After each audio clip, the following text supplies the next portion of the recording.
नमस्कार। मैं वीके शास्त्री आप सभी दर्शकों का अपने चैनल के माध्यम से बहुत बहुत स्वागत करता हूं। आज के इस वीडियो में हम बात करेंगे एक ऐसे राजयोग के बारे में जो किसी भी जातक की जन्म कुंडली में बन जाए तो उसे धन संपदा, मान सम्मान, दाम्पत्य सुख, माता पिता भाई बहनों का सुख, संतान सुख एवं भाग्य का सपोर्ट, ये सब कुछ जीवन भर अनायास ही प्राप्त होता रहता है। और ये राजयोग है गज केसरी राजयोग, जो कुंडली में गुरु और चंद्रमा की युति या दृष्टि संबंध से बनता है। साथ ही साथ चंद्रमा पर गुरु, बुध या शुक्र की दृष्टि पड़ने से भी ये राजयोग बनता है। जहाँ तक गोचर कुंडली की बात है, आपके गोचर कुंडली में भी ये राजयोग हर माह कुछ विशेष तिथियों पर बनता है, लेकिन आपको इसकी जानकारी नहीं होती है और इसलिए इसका आप लाभ नहीं ले पाते। इस राजयोग की सबसे बड़ी विशेषता है कि अगर आप किसी शुभ कार्य की शुरुआत इस राजयोग के दौरान करें तो उसमें सफलता और लाभ के प्रबल योग बनते हैं।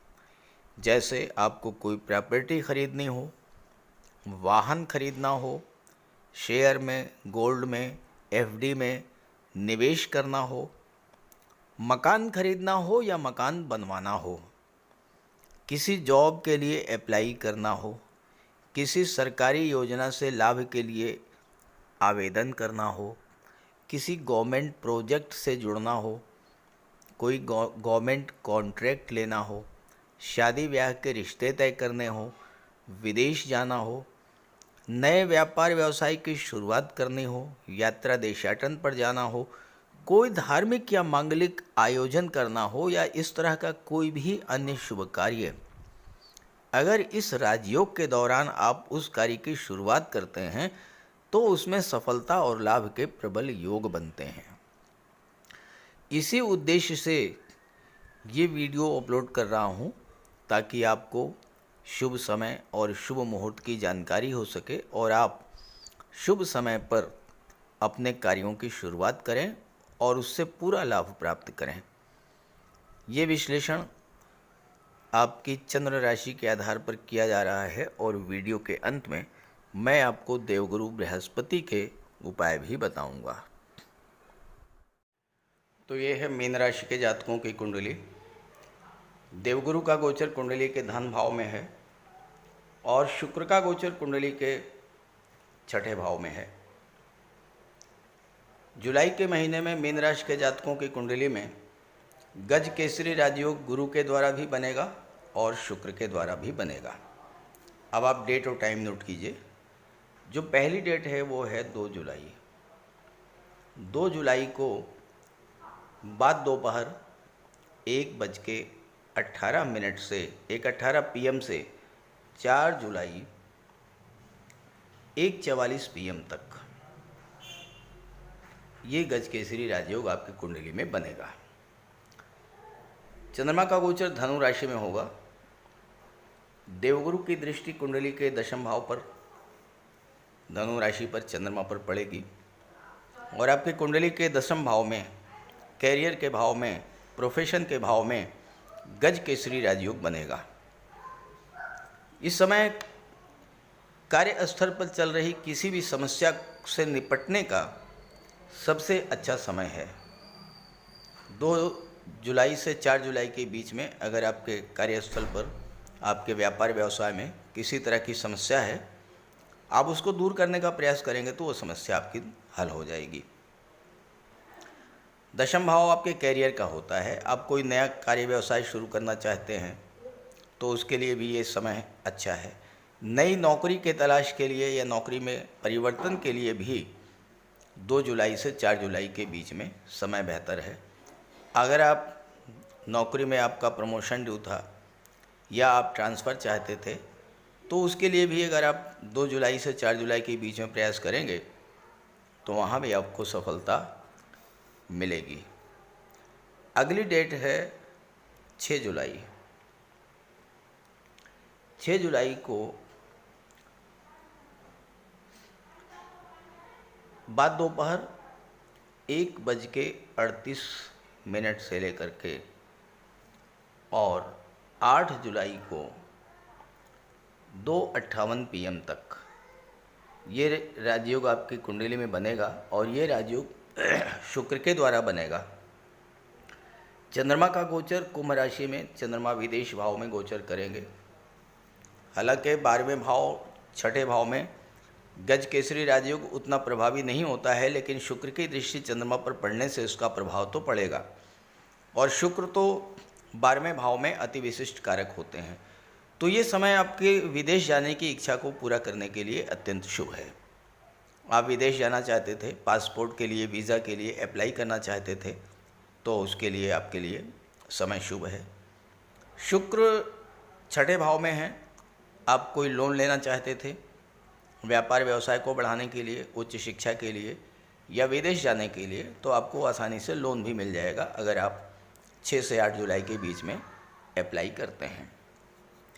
कुंडली का 12वां भाव जो होता है खर्चों का होता है, और इस समय आपका मन शांत रहेगा, तो शांत मन से आप विचार करेंगे तो आपके जो फालतू खर्चे हैं उनमें कैसे कटौती की जाए, इसका रास्ता आपको मिल जाएगा। 12वां भाव धर्म अध्यात्म का है, तो कोई धार्मिक या मांगलिक आयोजन भी आपके घर पर हो सकता है।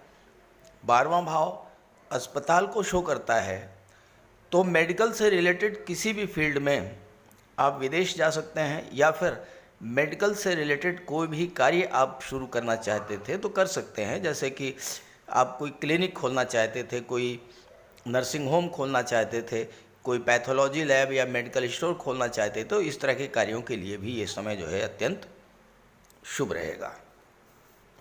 6 जुलाई के बाद ये राजयोग आपकी कुंडली में 10 जुलाई को बनेगा। 10 जुलाई को 6:59 6:59 PM शाम का समय से लेकर के और 12 जुलाई 1:58 AM तक ये राजयोग बनेगा आपकी कुंडली में। चंद्रमा का गोचर मेष राशि में होगा। गुरु और चंद्रमा की युति बनेगी धन के भाव में, और ये समय आपके लिए धन के संचय की दृष्टि से बहुत अच्छा रहेगा। आपका मन स्वतः धन के संचय की ओर प्रवृत्त होगा, और आप कोई निवेश करना चाहते थे तो उस निवेश के लिए भी ये समय अत्यंत उपयुक्त रहेगा।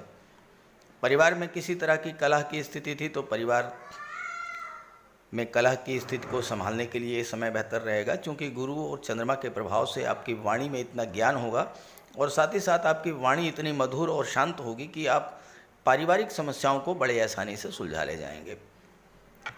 चंद्रमा और गुरु की दृष्टि जब अष्टम भाव पर पड़ेगी, तो अष्टम भाव पर पड़ने का प्रभाव ये पड़ेगा कि आपको इस समय ईश्वरीय कृपा आप पर बरसेगी, दैवी सपोर्ट मिलेगा, और ईश्वर की कृपा से आप अपनी उन समस्याओं से बाहर आ जाएंगे जो काफ़ी दिनों से आपको परेशान कर रही थी। इसके बाद ये राजयोग आपकी कुंडली में 20 जुलाई को बनेगा। चंद्रमा का गोचर सिंह राशि में होगा। 20 जुलाई को 10:55 AM से लेकर के और 22 जुलाई 11:42 PM तक ये राजयोग बनेगा। चंद्रमा सिंह राशि में गोचर करेंगे कुंडली के 6ठे भाव में। गुरु की दृष्टि चंद्रमा पर पड़ेगी। गुरु की दृष्टि चंद्रमा पर पड़ने से, हालांकि 6ठे भाव में गज केसरी राजयोग उतना प्रभावी नहीं होता है, लेकिन 6ठा भाव नौकरी का होता है, 6ठा भाव कॉम्पिटिशन्स का होता है, 6ठा भाव कर्जों का होता है, 6ठा भाव आपके लिए सर्विस सेक्टर का होता है। तो किसी कॉम्पिटिटिव एग्ज़ाम की तैयारी की शुरुआत आप कर सकते हैं। कोई लोन लेना है उसके लिए आप शुरुआत कर सकते हैं। स्वास्थ्य भी अच्छा रहेगा। सबसे बड़ी बात यह है कि अगर आप सर्विस सेक्टर से जुड़ करके कोई काम करना चाहते हैं, जैसे कि आप वकालत के क्षेत्र में जाना चाहते हैं, कंसल्टेंसी का कार्य करना चाहते हैं, मेडिकल के क्षेत्र में जाना चाहते हैं, डॉक्टर के रूप में, नर्स के रूप में, फार्मासिस्ट के रूप में कार्य करना चाहते हैं, या आप कोई मेडिकल स्टोर खोलना चाहते हैं, तो इस तरह के कार्यों के लिए, साथ ही साथ अगर आप ट्रांसपोर्ट टूरिज़्म का कोई काम करना चाहते हैं, होटल रेस्टोरेंट का कोई काम करना चाहते हैं, तो साथ ही साथ इंश्योरेंस के क्षेत्र से अगर आप जुड़ना चाहते हैं तो इन सब कार्यों के लिए एक अच्छी शुरुआत आप 20 जुलाई से 22 जुलाई के बीच में कर सकते हैं। इसके बाद जो अगली डेट है वो है 25 जुलाई। 25 जुलाई को प्रातः 11:12 से और 27 जुलाई 7:28 PM तक ये राजयोग बनेगा। चंद्रमा का गोचर तुला राशि में अष्टम भाव में होगा। गुरु की दृष्टि चंद्रमा पर पड़ेगी। देखिए, यहाँ पर अष्टम भाव पर गुरु की दृष्टि पड़ने का सीधा सा प्रभाव ये होगा कि आपका कोई पैतृक संपत्ति का विवाद अगर था वो सुलझ सकता है। वसीयत या विरासत के माध्यम से कोई आप धन चाहते थे वो आपको मिल सकता है। अपनी बहुत सी ऐसी समस्याएं जो काफ़ी लंबे समय से आपको परेशान कर रही थी, उन समस्याओं से बाहर निकलने का मार्ग भी आपको मिलेगा, क्योंकि गुरु की दृष्टि जब अष्टम पर पड़ती है तो आप पर ईश्वरीय कृपा की बरसात होती है। धर्म अध्यात्म में भी आपकी रुचि बढ़ेगी। रिसर्च और ज्योतिष के क्षेत्र में आप अच्छा कार्य करेंगे। साथ ही साथ आप इंश्योरेंस के क्षेत्र में एक नई शुरुआत कर सकते हैं। आप कमीशन एजेंट के रूप में, शेयर ब्रोकर के रूप में या फिर मार्केटिंग के क्षेत्र में एक अच्छी शुरुआत करेंगे। ससुराल पक्ष से इस समय आपको लाभ प्राप्त होगा और चंद्रमा की दृष्टि धन के भाव पर पड़ेगी तो धन के संचय का भी योग बनेगा। आपका मन ज़्यादा से ज़्यादा धन संचय की ओर प्रवृत्त होगा। 25 जुलाई के बाद जो ये राजयोग बनेगा, ये बनेगा 29 जुलाई को। 29 जुलाई को रात्रि 11:34 से और 31 जुलाई तक ये राजयोग आपकी कुंडली में प्रभावी रहेगा। चंद्रमा का गोचर धनु राशि में होगा, दशम भाव में, और गुरु की दृष्टि चंद्रमा पर पड़ेगी और इसका वही प्रभाव होगा जो कि मैंने आपको शुरू में बताया है। इसको रिपीट करने की आवश्यकता नहीं है। तो इस तरह से जुलाई के माह में जिन जिन डेट्स में गज केसरी राजयोग आपकी कुंडली में बन रहा है उस पर चर्चा हो चुकी है। अब आप अच्छे समय पर अच्छे कार्यों की, शुभ कार्यों की शुरुआत करिए और रिजल्ट देखिए। बहुत अच्छा रिजल्ट मिलेगा आपको, और अच्छा रिजल्ट मिले तो कमेंट कीजिएगा। साथ ही साथ देवगुरु बृहस्पति का उपाय अवश्य करते रहिएगा इन डेट्स में। तो गुरु के उपायों पर चर्चा करते हैं। कुंडली में देवगुरु बृहस्पति का बहुत ही महत्वपूर्ण स्थान है, क्योंकि देवगुरु कुंडली के पंचम और नवम भाव के कारक होते हैं। पंचम भाव से संतान का विचार किया जाता है, शिक्षा का विचार किया जाता है, और नवम भाव से भाग्य का विचार किया जाता है। गुरु ग्रह भाग्य के लिए जिम्मेदार माने जाते हैं और किसी भी कार्य की सफलता के लिए देवगुरु का मजबूत होना बहुत ज़रूरी है। जब कुंडली में देवगुरु मजबूत होते हैं तो भाग्य का साथ मिलता है। जिस काम में हाथ डालते हैं वो सफल होता है। विवाह समय से होता है। शिक्षा अच्छी मिलती है। गुरु की कृपा रहती है। धन की प्राप्ति होती है। तो देवगुरु के लिए कुछ उपाय बताने जा रहा हूँ। उपाय ज़रूर कीजिएगा। अगर आपकी जन्म कुंडली में गुरु कमज़ोर स्थिति में है तो आपको गुरुवार का व्रत करना चाहिए। स्नान करते समय जल में आधा चम्मच हल्दी डालकर स्नान करें। स्नान के बाद पीले रंग के वस्त्र धारण करें और साथ ही साथ केसर या हल्दी का तिलक लगाएं और गुरुवार के दिन भगवान विष्णु की उपासना करें। घर में केले का एक वृक्ष लगा लें, उसकी पूजा करें, उसकी सेवा करें। भोजन में चने के बेसन, चीनी और घी से बने लड्डू का सेवन करें और अपनी क्षमता के अनुसार पीले वस्त्र, हल्दी, शहद, धार्मिक पुस्तकें, इन सब का दान कर सकते हैं। अगर गुरु ग्रह कमज़ोर है तो पुखराज धारण करें, लेकिन इसके लिए किसी योग्य ज्योतिषी की सलाह ले लें। माता पिता, गुरु और बुज़ुर्गों का सम्मान करें, उनकी देखभाल करें और उनका आशीर्वाद प्राप्त करें। साफ सफाई रखें, गुरु की सेवा करें और दही और चावल गरीबों को खिलाएं। किसी गरीब को, किसी दिव्यांग व्यक्ति को भोजन कराएं। किसी वृद्धाश्रम में जाकर के वृद्धों के साथ कुछ समय बिताएं, उनकी समस्याओं को जानें समझें।